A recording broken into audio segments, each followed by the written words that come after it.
1000명을 넘어선 누적 사망자 가운데 절반 가까이는 최근 한 달 사이에 집중됐습니다. 60대 이상 고령 환자들의 피해가 컸는데요. 요양시설 등 중증 환자들을 우선적으로 이송해서 치료하고 무엇보다 이런 고위험군의 감염 자체를 최대한 막는 게 과제가 되겠습니다. 김민지 기자입니다. 광주광역시 광산구 요양병원 관련 확진자가 13명 더 늘었습니다.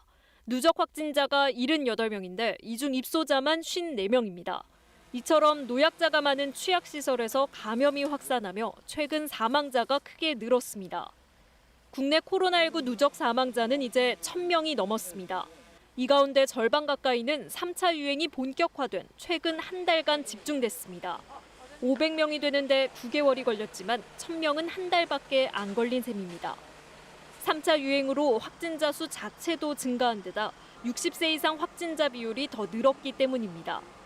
60세 이상의 인구에서는 치명률이 급격히 올라가는 그런 특성을 보입니다. 이런 연령층에서 환자가 다발했기 때문에 불가피하게 사망자가 늘게 된 것이 가장 전체 확진자 중 60세 이상 비율은 한 달 전 20%대 초반에 머물렀는데 최근엔 30%대까지 높아졌습니다.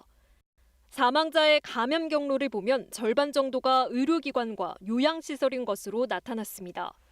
여기에 확진자 급증으로 지난해 말 병상 대기 환자가 500명 넘게 나오며 피해가 커졌습니다. 지금까지 병상 대기 중 자택에서 사망한 환자는 10명인데 이 중 8명이 최근 한 달 새에 나왔습니다.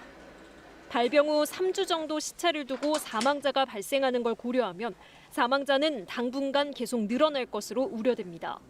요양병원은 실제 확진한 환자분들을 제대로 케어할 수 있는 상황이 되지 않거든요. 더 우선순위를 두어서 진료가 가능한 곳으로 이송하는 것이 환자분들의 예우를 조금이라도 개선시킬 수 있는 무엇보다도 의료기관, 요양시설 등은 지역사회 전파의 최후 종착지인 만큼 결국은 확진자 규모 자체를 줄여야 인명피해를 최소화할 수 있다는 지적입니다. KBS 뉴스 김민지입니다.